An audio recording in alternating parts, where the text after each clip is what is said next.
Have you ever tried to juggle multiple interests and skills, but ended up feeling overwhelmed and not making progress in any of them? You're not alone, especially in today's world where everyone seems to show off their skills on social media. I know exactly how it feels. I've juggled a demanding full-time job as a consultant, maintained a social life, played piano, trained in combat sports, hit the gym, and went bouldering. It was overwhelming, but I've discovered effective strategies on exactly how to manage my interests and skills while still making significant progress in each of them without feeling overwhelmed. Stick around, because by the end of this video, you'll have a clear roadmap to manage your interests and skills effectively. Let's first take a look at why having or wanting too many skills is dangerous in the first place. Wanting and keeping up with too many skills is only going to slow you down, or worst case, make you stand still. By wanting too much and keeping up with too much, you're going to spread yourself too thin. You just end up with small, insignificant advances in many areas instead of substantial progress in fewer. I like to look at it like this energy ball. If you have too many skills and interests, your energy gets divided into tiny arrows, each barely making an impact. But if you concentrate on just one, you're going to have a long and powerful arrow, driving significant progress. Now, I don't think this energy ball is a binary concept with only two sides. It is more of a scale. You can focus on two skills and make significant progress, though not as much as with just one. But the further to the left you go, the shorter and less impactful your progress arrows become. And it's going to come to a point where the arrows become too short and insignificant.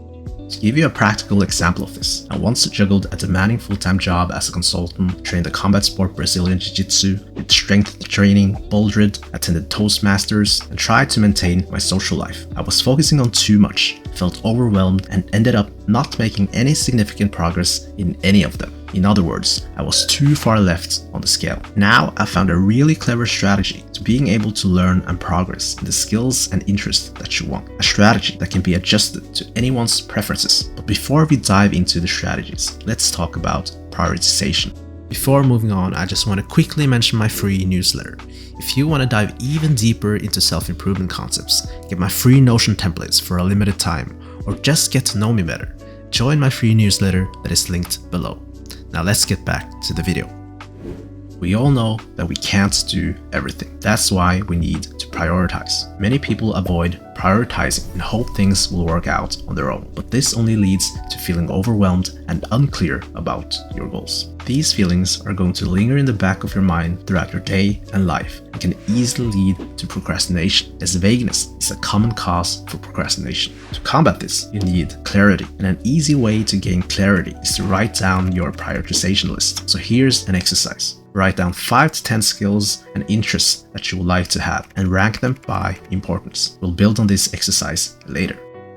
To understand the strategies of how to effectively manage your skills, we first need to understand concepts of maintaining and building. Maintaining refers to the minimal effort required to maintain your current skill level without improving or decaying. Building refers to the effort required to effectively increase your current skill level. We all know that there is a difference between the time and effort required to effectively progress in a skill or interest versus just maintaining it. What most people overlook is how big this difference can be. For example, maintaining your fitness might mean going to the gym twice a week, whereas effectively building your muscles could require 5 sessions a week. The next exercise is to find your maintenance levels and building levels for all the skills you wrote down on your prioritization list. I made a previous video on how to find your exact levels, which you can check out here later. But for the sake of the video, let's keep moving. Think in terms of sessions per week. Don't overthink it too much. We're just going to give rough estimates, and we can always adjust later. An example of this could be similar to what I just mentioned, that to effectively build your physique, you might need to go to the gym 5 times a week for 45 minutes each, while 2 times a week for 45 minutes each might be enough to maintain your physique. Another example is with piano. You might need 3 one-hour sessions a week to effectively progress, while 20 minutes every other day could be enough to maintain it. Again, don't overthink it. It's just a rough estimate, and we can always adjust later.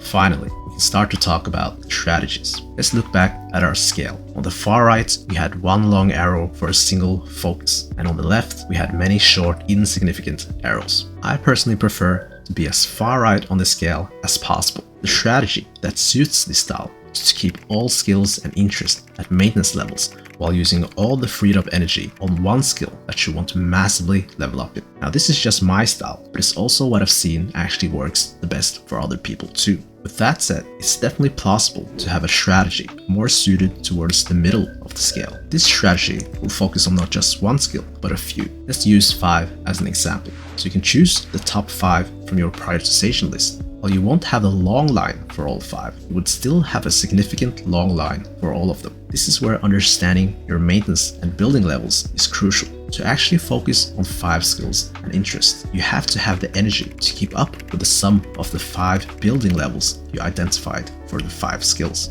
How do you know if you have the energy? You put them in the calendar and test it. You already estimated the building levels for your 5 skills. Now you want to schedule them in your calendar. You might find that there is enough space in your calendar to perfectly fit all the building levels for all your 5 skills. You might even find that you have more room in your calendar. In that case, you can consider adding one more skill from your prioritization list. More realistically though, you might find that you don't have room for all your 5 skills and that you actually have to cut one out.